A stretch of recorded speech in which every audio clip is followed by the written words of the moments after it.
So last year you were a guest star. This year you're season regular. That's right. Are there any differences already? You fail upwards, right? What was it? Are there any differences now that you're full time? Just in like my life? Yeah, your life. I live in Vancouver now, and that's great. We're still in the portion of the year where it hasn't really started raining yet, so now it's great. I'm there with my girlfriend, and she says, "Oh, I love it so much," and I'm like, "Remember this, 'cause it's going to start raining for 100 days very soon." But it's great. Yeah, I'm having such a great time on set, and so super happy to be there. Yeah. So Brainy's from the future, and he's now more or less in the dark ages of technology. That's right. Are we going to have some struggles with Brainy and getting 21st century technology? Absolutely. It's definitely going to be a learning curve for him. We saw a bit of it in season 3, and he's not fully acclimated to the 21st century yet, so there are some things that he just won't understand why they can't. That's the kind of general theme of the character, is that he's too smart for his own good. And so getting used to the 21st century is definitely a theme that we explore in season 4.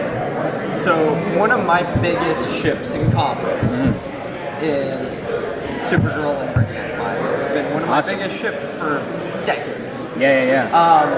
Are we going to see that develop a little bit this season? I don't think that it's our number one thing that we're trying to show in season 4. I don't think that Brainiac-5 exists solely to be a love interest for Supergirl.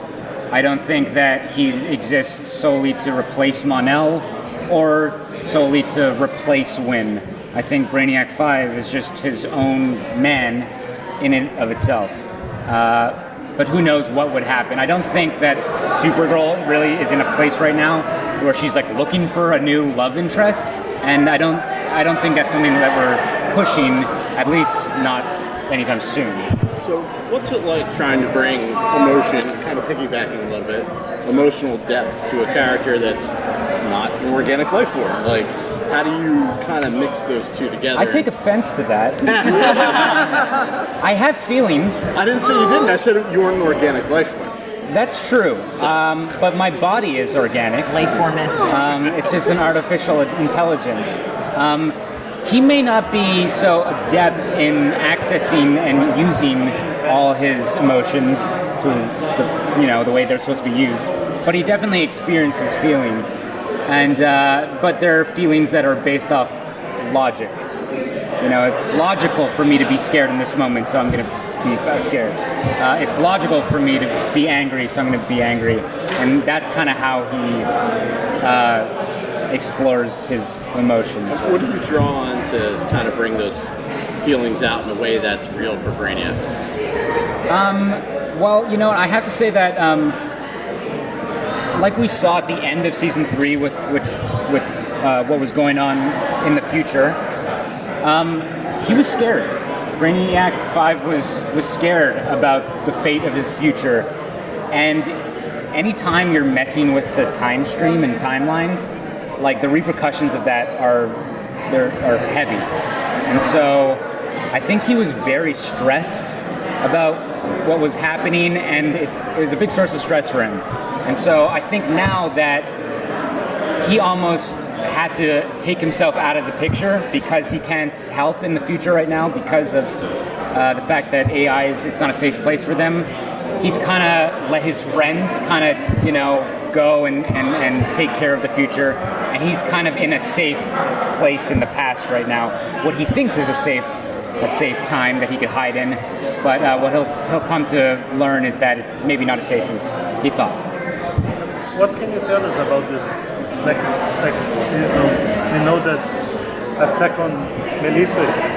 That's right. Yeah. Right. Yeah. We're going to be doing. It's not like a direct, obviously. It's just like our interpretation of like a red son or red daughter storyline. Their own little twist on it.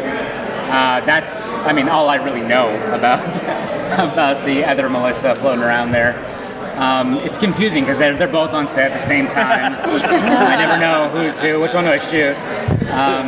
But yeah, it's I really don't even know. I can tell you, but we're learning bit by bit. Like in the first, we even see her. Look, we've only really read 4 episodes now, and we touch in with that little by little. So it's something that I think is going to develop throughout the season. What were you learning from this? Oh, so what's been your experience with Brainiac-5 and the comic books, and do you apply any of that to your character? Absolutely. I have been doing so much research. I read every Legion comic I can. I watch every cartoon. I've watched all the Legion of Superheroes cartoon. And any mention of Brainiac-5, I'm like, I try to just bury my nose inside of the book and learn everything I can from it. And then I pick and choose from certain things what I like, about this version of the character and what I like about that. And I try to, throw it in a blender and kind of make my own interpretation of what I'm reading in the comics. So in the print versions, which has been your favorite? There is a version, I'm forgetting the name, is it Legion? It's the one with the cover where he's like this in the cover. You know what I'm talking about? Yeah. Mark Waid's. Is it Mark Waid's version? Yeah. The 3-boot is what it is known as. Right. It's when they were like, it's like a book, I'm blanking on the name right now, but they were like, kind of like gathering all these new kids to join the Legion. And I don't know, there's just something, he's like very, really arrogant, but it kind of comes off funny. And I mean, I can't really say that there's a certain favorite version of mine. There's one moment in one of the comics where there's all these different Brainies in the same room together. There's like post-0 hour Brainy, and then this Brainy and that Brainy, and they're all there in a room together, and they're all arguing with each other. That's my goal for the Supergirl series, is that at some point we reach an episode where there's a scene where there's like 6 Brainies in one room, all making fun of each other's hair. Will we learn more about this backstory this season? Yep. Right now. What was it? The backstory for Brainy? Yeah. Are we going to learn more this season? I really hope so. I've been having really long conversations with Robert and Jessica about his origin story and what I want to see from it. They have their own, everyone's got their own idea, but I think that his origin story is crucial to the character. So I have these long conversations with him about it. Okay, where were we? Talking about his origin. Yeah, it's not something that we've explored yet, but I definitely hope that at some point we get to see, maybe a teenage Brainy on Calloo, or who knows? Who knows? I don't want to say what I want yet, because maybe it won't be the case. But I definitely think that at some point we will explore the origins of Brainiac-5. What about the evolution of Brainy? Because now you're on Earth and Wynn is gone, and so we've got a shift of. So where's the role going to go in terms of his role in the team? I think there's a general attitude that Brainy has been in the past, where he's kind of like, hey, don't really worry about it. It all kind of works out in the end. He knows he's in the past, and it's kind of like, it feels like he's safe here, and you guys are all stressing out about all these problems you guys are having, but for him, he thinks, listen, none of you guys die or anything, so it's all cool. Spoiler alert. Right, exactly. He's like a walking spoiler alert. And I think something that he's going to come to learn is that there's a difference between knowing history and experiencing history firsthand. And with all like the rising anti-alien sentiment going on in National City, and in kind of mirrors what's happening in our country and the world right now, he's gonna realize, what it feels like to be discriminated against, rather than just reading something in the history book about what happened during this time. So it's gonna change him and what he thinks being an alien on Earth in the 21st century means. Thanks. One more question. Are Brainy and Lena gonna have a bro ship? Yeah. Yes, I hope so. And yes.